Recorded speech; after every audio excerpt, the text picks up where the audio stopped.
This is Meredith for Real, the Curious Introvert, and I'm Meredith. Around here, we explore taboo questions and societal blind spots. Each high contrast guest gives you the layered deep dive you crave, not just the Google results making headlines. My mission, and yours if you choose to accept it, is to inspire curiosity by exploring the nuance and paradox of our world.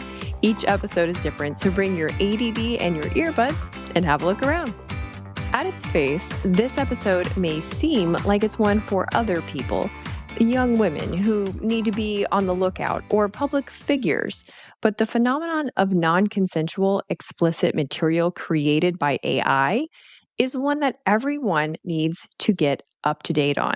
Remember those cases of women getting fired from their teaching jobs due to their OnlyFans accounts? What if those were AI generated with real victims' names? That's just one example of why employers, coworkers, parents, and community members should be aware of what's out there. You'll hear my guests talk about the origin of deepfake AI, legal strides and strategies for intervention, who the perpetrators are and what motivates them, and how to talk with young people about these potentialities. By the way, I want to thank all of you who have been long-time listeners. You've asked for more tech episodes, so this is for you. You're the reason why I work to bring you the content that can be hard to find, but is so worth it. And you're worth it. If you've enjoyed the show, I'd love it if you would leave a rating and review on Apple Podcasts, because this helps tell future guests that the show is full of amazing listeners like yourself and is therefore worth their time. Lastly, if you end up liking this episode, you'll also like the one I did with a civil liberties tech expert about the ethics and use of NEUROTECH. That's episode 205. All right, friends, keep it curious.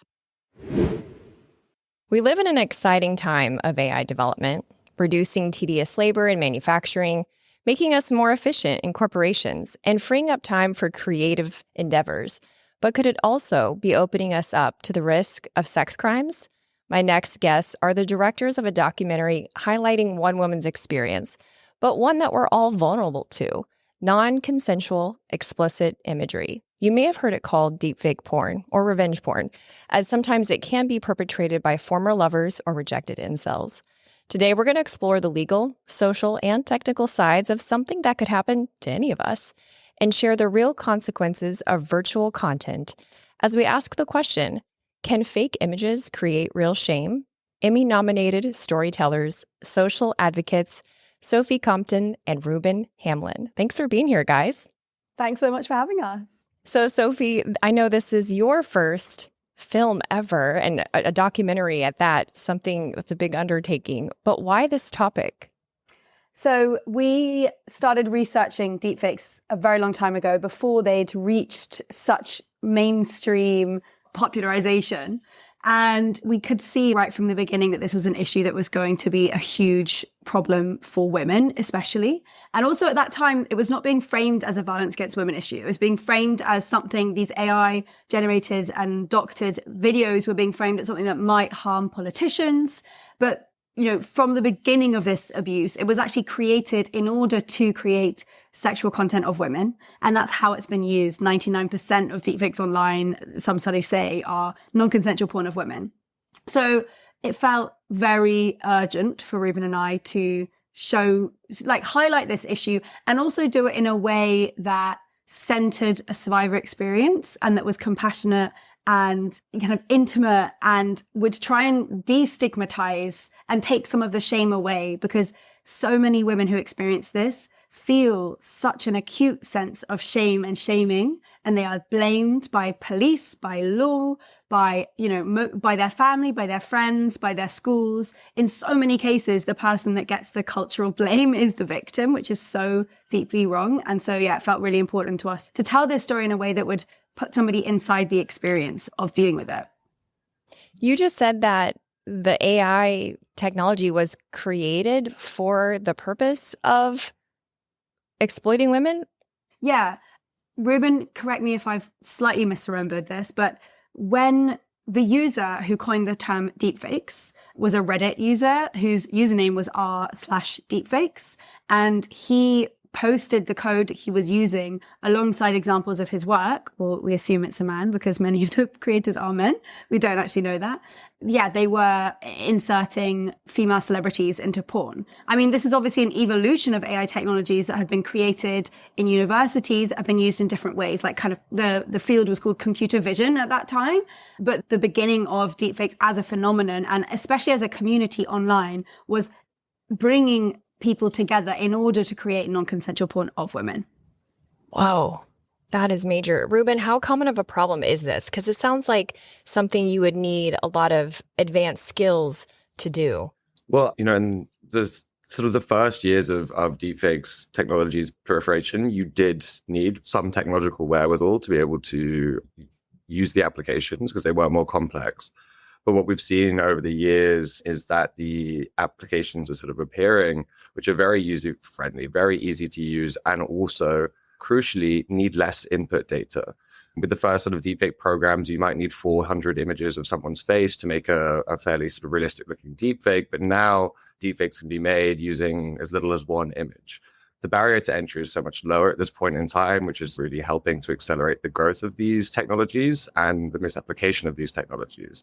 It's hard to say exactly how pervasively these are being used, but if you look online, the top deepfake sites are getting millions of hits, hundreds of thousands of videos have appeared, hundreds of tens of thousands of women have been targeted, both celebrities and increasingly private citizens. That is a large part down to the fact that it's less labor intensive and it requires less computer processing power to create these deepfakes. I didn't even think about the computer processing power part of it. That's interesting. In your film, authorities advise the victim to just ignore it, turn your computer off.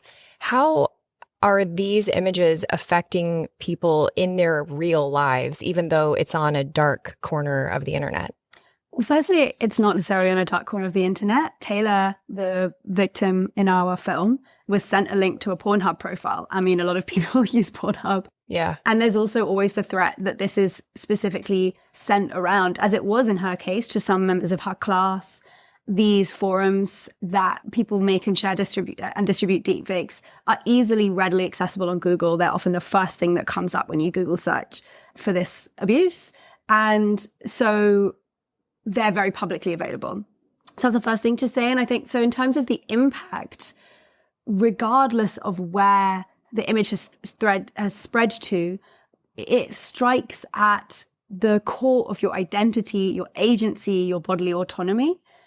Victims talk about receiving the image and feeling like they had lost control in such a profound way because they don't know who's done it.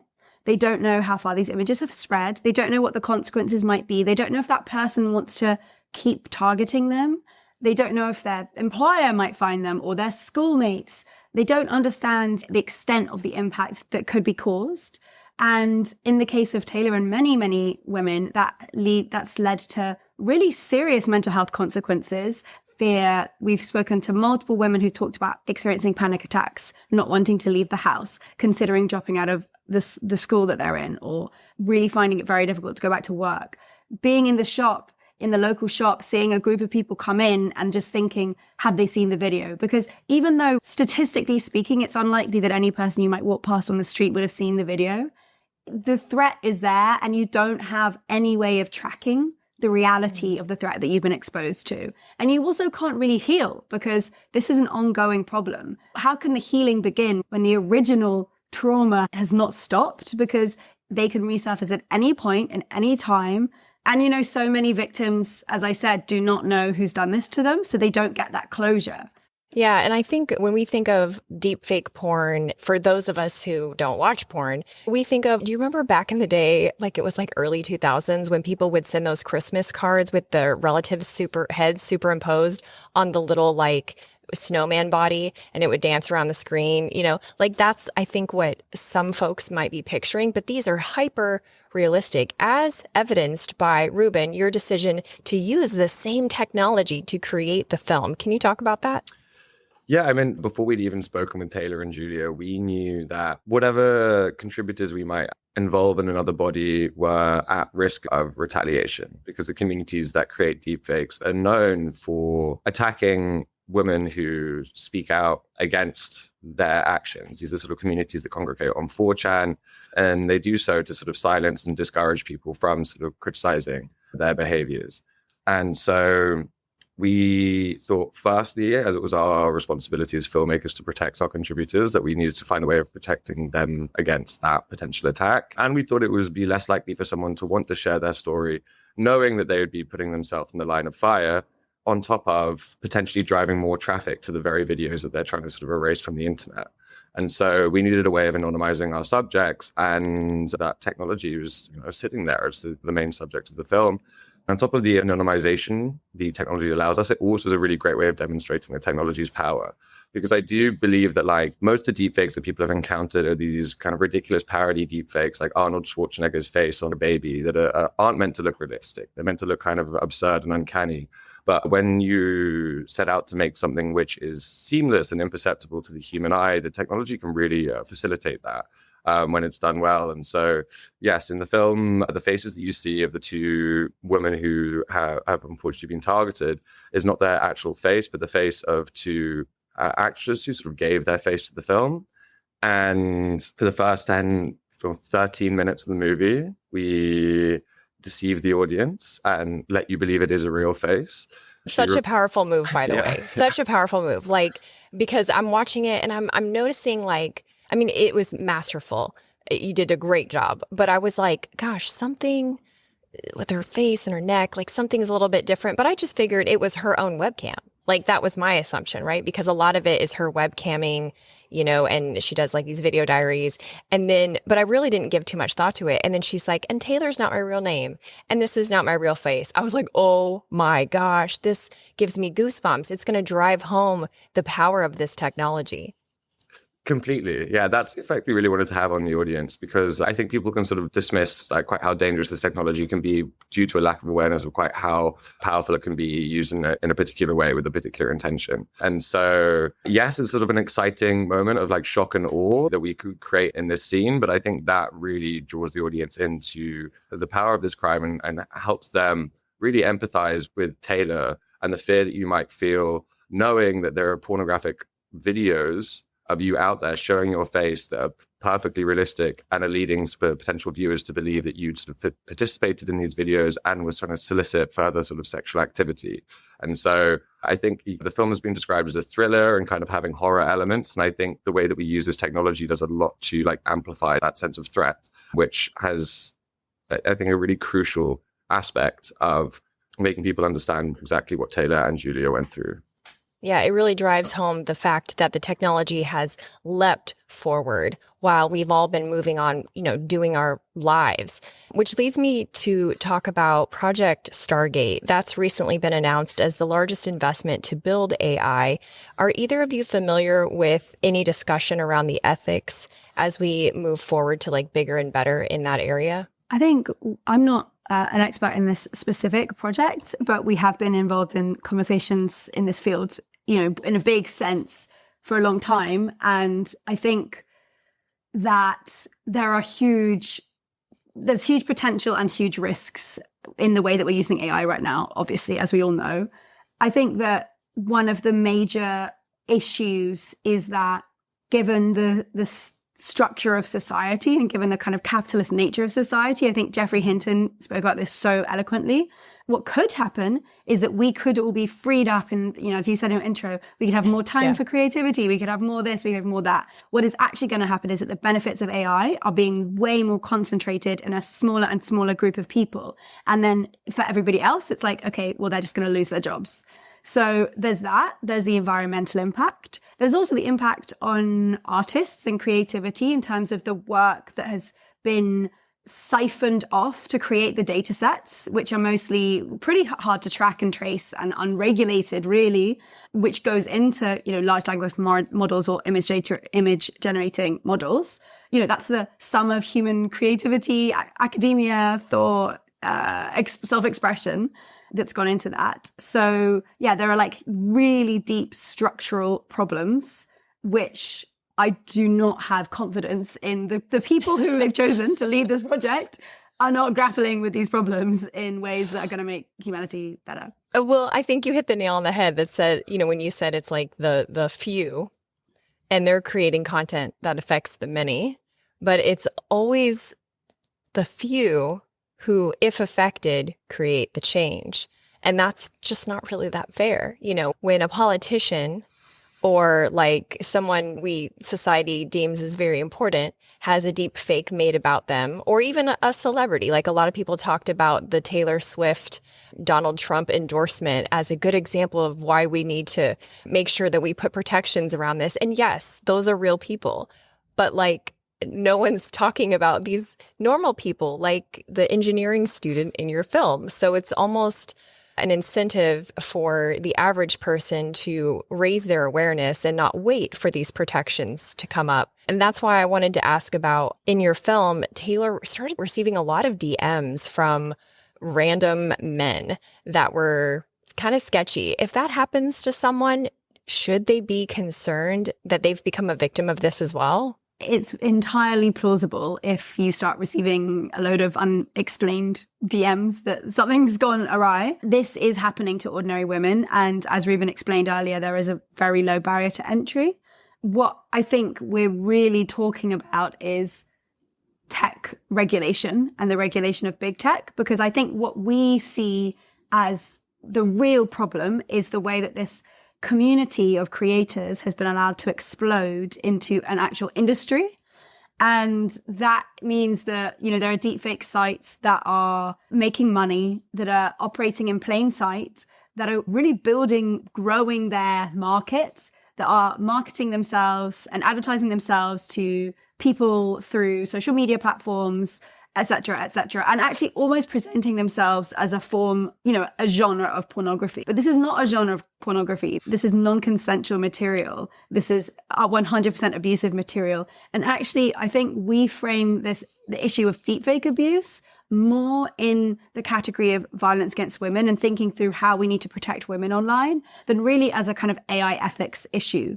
Because we have a lot to say about AI ethics, but in a way that's a different conversation from the conversation about deepfake abuse, which is about, do we care that this content is being proliferated? Why do we not have in the US, federal legislation to protect women? Why, when there are laws around, things like, image-based sexual violence and other forms, does that not include synthetic material? Why has it been so hard to expand our definition of intimate image abuse to include synthetic material?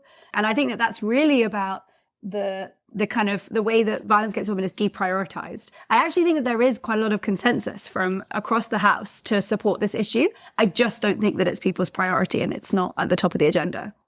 Which is wild, right? And because like we both know Lila Micklethwait, that's how we met. And, she talks about this uploading images and videos to Pornhub, that's kind of her area, as trafficking. Like it's trafficking. Specifically in our conversation, we talked about children and how it's human trafficking. And I think you're right. We might make more headway legally if we take that route to it. But I don't know. I'm just curious, like, have there been any successful examples where the perpetrators have been brought to justice in cases like this? There have been, but only in sort of particular states or countries where laws exist. So that means that over huge portions of the globe, women are currently unprotected. We think it's really important to make sure there is policy interventions in these states, in these countries that currently leave women with no legal recourse in a case like this. Primarily as a preventative, we don't want women to be targeted and then to be put in jail because they're kind of like two wrongs don't make a right. And we're somewhat anti-carceral, but we do think there needs to be more in place to sort of prevent the growth of these communities and this pernicious behavior.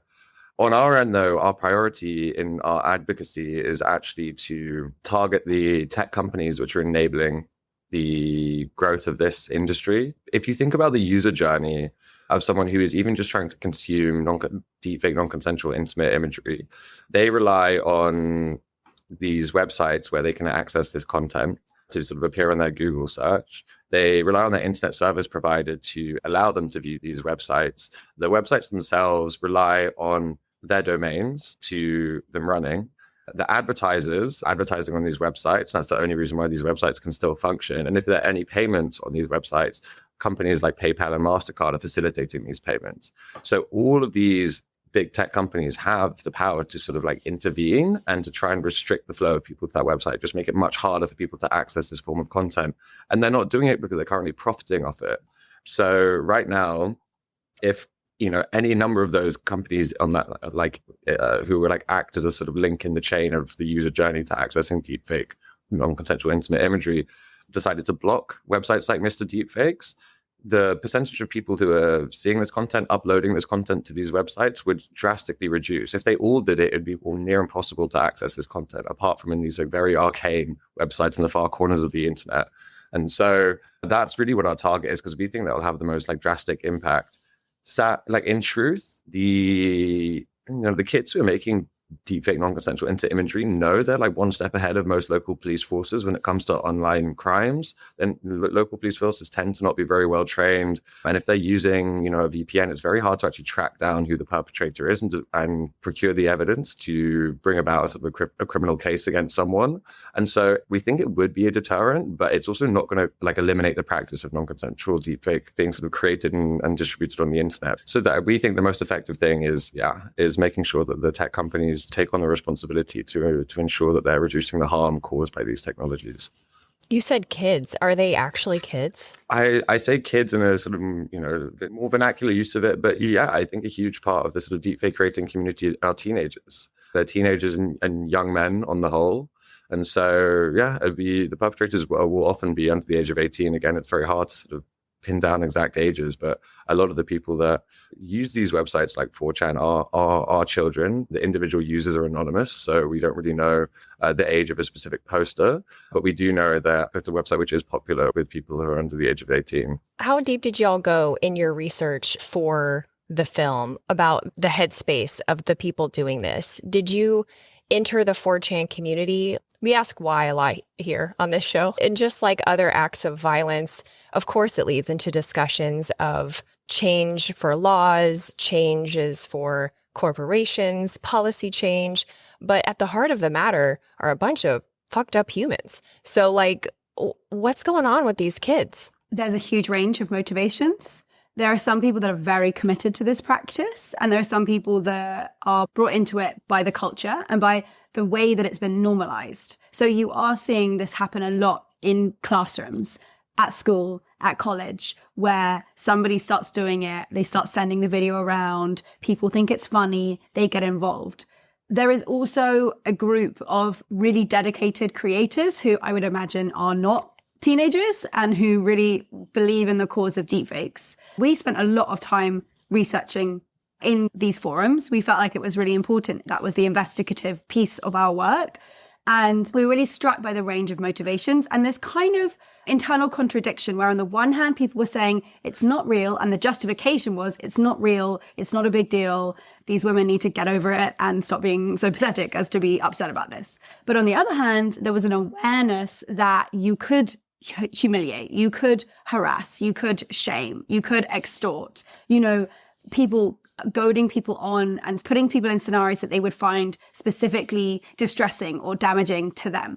There's also a really disconnected way of relating to humanity and women, and especially celebrity women, a feeling of almost ownership over their bodies, a feeling of being part of a fandom and having a claim on that person and believing it might be, or saying that they believe that it might be flattering.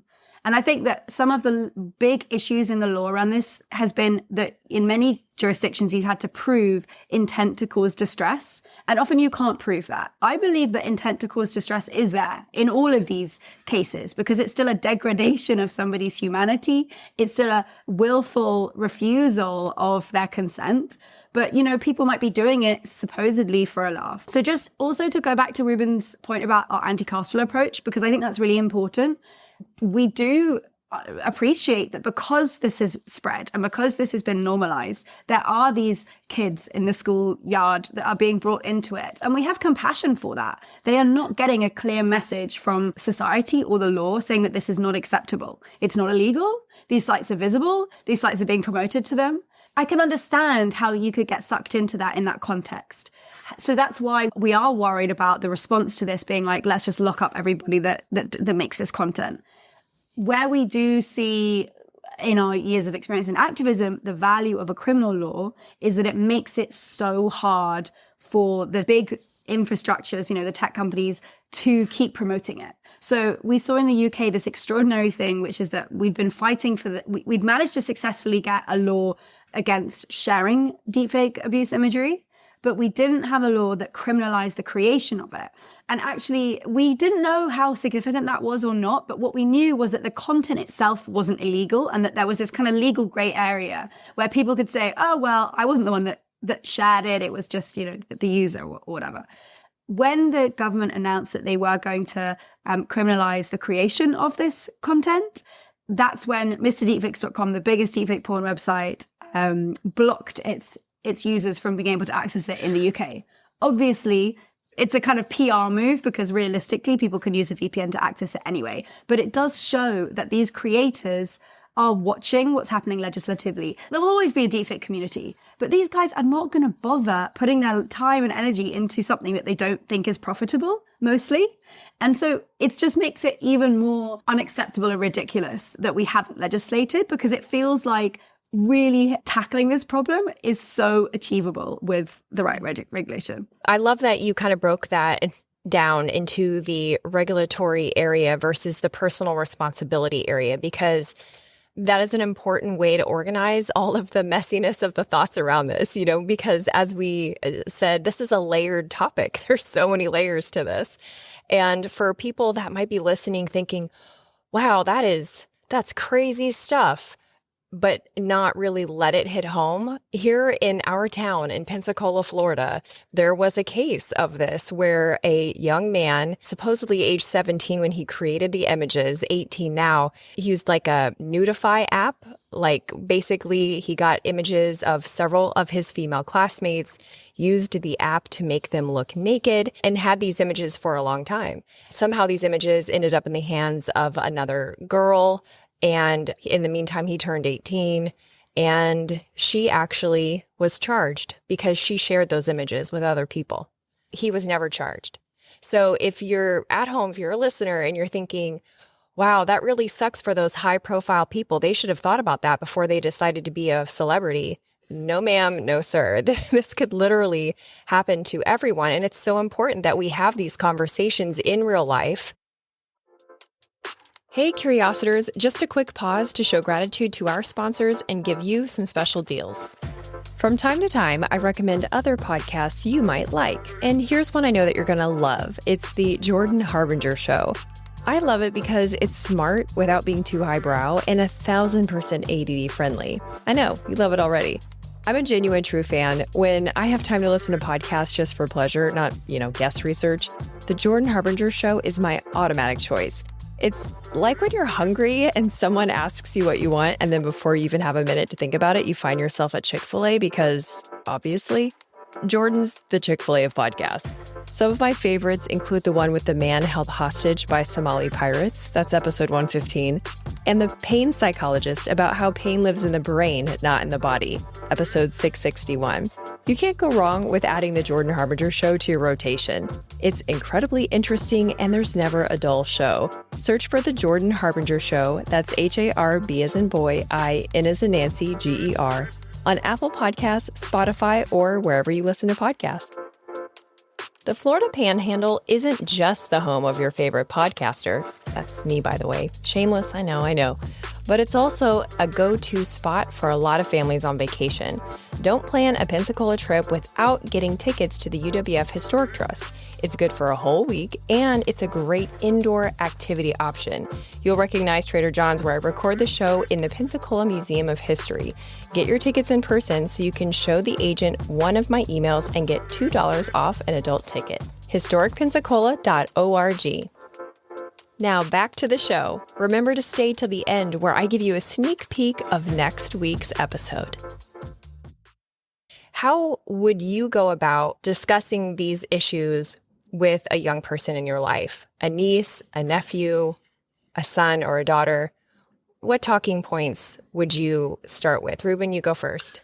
Well, I would start with speaking to my nephew before my niece. I really think that the onus needs to be placed on changing young men's behavior rather than young women's. I think that I'd really emphasize that despite the crime's sort of like digital nature, it has a power to cause devastation in someone's life. I think that really needs to be impressed upon the kids, because there's some sense that they feel that because they can get away with it, because it's not, physically inflicted on a body, that it's somehow a lesser crime. But the psychological harms, as the film evidences, are massive. When speaking to my niece, I would really discourage them from changing their behavior. I think a lot of people's response to this film is, oh, I'm going to go home and make all my accounts private. I'm not going to post anything on Instagram anymore. And I understand that. And if you need to do that to feel safe, power to you, do that. But we really can't let the sort of response to this be that women have to withdraw from online forums, like online spaces, and allow men to sort of dominate them. The internet is now the most sort of important public forum we've ever had. These are where ideas are shaped and communities grow. That's where discourse sort of just unfolds. And if you imagine a world where women stop participating in the online spaces for risk of being targeted in some way, and it's only men, then this huge sort of like breeding ground for culture and public opinion is going to only be formed by the discussions and opinions of men. And that's a really bad direction. I think it is important for women to keep posting images, posting provocative opinions that might sort of elicit true responses from these bad communities. And we need to think of other ways of changing the architecture to ensure that harm is reduced and fewer women are being sort of targeted by technologies like this. Innovation is happening so rapidly right now. And so the deepfake technology is the mechanism by which women are being harmed today. But already AI is creating sort of new ways for women to be targeted, and that will become more and more popularized tomorrow. And so everything that we have in place has to sort of be future-proofed to make sure that we're not just sort of like whacking them all on the head, fixing the deepfake issue, but not fixing the sort of the next issue. I think that it would be very difficult to choose the right words to divert someone from this path, to be honest. But I do think that a lot of the preconditions for getting involved in this practice are to do with a feeling of loneliness, disenfranchisement, lack of confidence. There's got to be things going on underneath the surface for somebody to want to do this, to express their anger and hurt in this way. So I think that if I was a mother of a son who I was worried about in terms of this stuff, I would focus particularly on bringing them into the real world. Like, these are online communities. You don't necessarily know what's happening late at night on somebody's laptop. People can get pulled down a rabbit hole. So getting to know your child actually and like what they're doing, and making sure that they have, a sense of female agency, and that they have like an actual understanding, that they get what consent is. Those are such fundamental things. And then in terms of women and victims, I would really always encourage young women to speak to each other and seek support from each other. I think that we've been so struck by the success that this misuse of technology can have at making people feel ashamed. And it's been really interesting working with even high profile women, really like impressive female politicians who are seriously outspoken, who deal with a huge amount of online hate, and yet still find it really challenging to talk about this abuse, because there is a feeling of like not wanting to draw further attention to yourself, not wanting to make it worse, et cetera, et cetera. So I believe that everyone's experience of speaking out, let's be real, backlash can be devastating. I believe that it is the most generous thing that you can do. And I think that it really does like create ripple effect of change. And it takes the sting out of that shaming, because the shame should not be on the victim. And I think that when young women talk to each other about what they're experiencing, and when they start to share, those really difficult experiences, that creates, it makes just so much resilience. We saw that in the film a YouTuber called GB decided to share her experience of this. She was so nervous, and she's so strong and charismatic and bold and, free with her opinions, generally speaking. So it was really striking to us that it took her months. She kept on delaying the moment when she was going to post the video. We thought countless times that it was never going to happen. And then because she was so worried about what might happen and the consequences. But what actually happened was, yes, there was some backlash. Yes, there were some 4chan threads saying that they were going to target her more viciously. But more importantly, there was a huge outpouring of support, and so many other women in her community started sharing stories and experiences. And there is no doubt that it strengthened her and the entire online community. And she's going after them legally. And so that brings up another legal question is, if we can't pursue AI and we can't pursue, this as sexual violence in many areas, in many states, in many countries, why can't we pursue this as defamation or slander? I think it's possible, but generally speaking, it's quite hard for ordinary citizens to successfully mount defamation cases. I mean, I'm not a lawyer, but this is what we've heard, is that it means that, one, it's more expensive because you're kind of trying to generally bring civil cases. And two, if you're someone that's really famous, you could show how that might harm your business. And if you're an ordinary person that maybe works in, I don't know, a shop, then, I just think it's a harder case to mount. And I think in the case of most celebrities, that because these videos are in the way that most celebrity deepfakes are posted online, is that they are explicitly labeled as deepfakes. And so it's not purporting to be real imagery. And I think there's a loophole there. In lots of other cases about bringing civil suits, often you have to prove the harm that's being caused. So that can be a very emotionally taxing process where your psychological state is put on trial. You have to prove the damage that's being done. And so a lot of people are averse to the idea of doing that. I think after sort of being through such a traumatic experience, having to pitch your traumatic experience to a courtroom is a pretty challenging experience. And then the other sort of side of it, it's if you get a sort of civil case against someone, you might get a restraining order, but they're hard to police again online. Yeah. And that can ultimately provoke sort of a retaliation on the part of the sort of restraining order is brought against, because they know that if they use a VPN, they can start targeting with a new account, and it's going to be very hard again for to acquire the evidence to sort of bring a new case against them or convince the sort of police that it's them that's doing it. And so it's not to say that there can't be any success from these, but it's just a long and difficult road with the sort of questionable outcomes. It also goes back to this question of people not knowing who their perpetrator is, because GB could, successfully prosecute one of the people that deepfake her, but there are countless. So one might go and then another one will pop up in its place.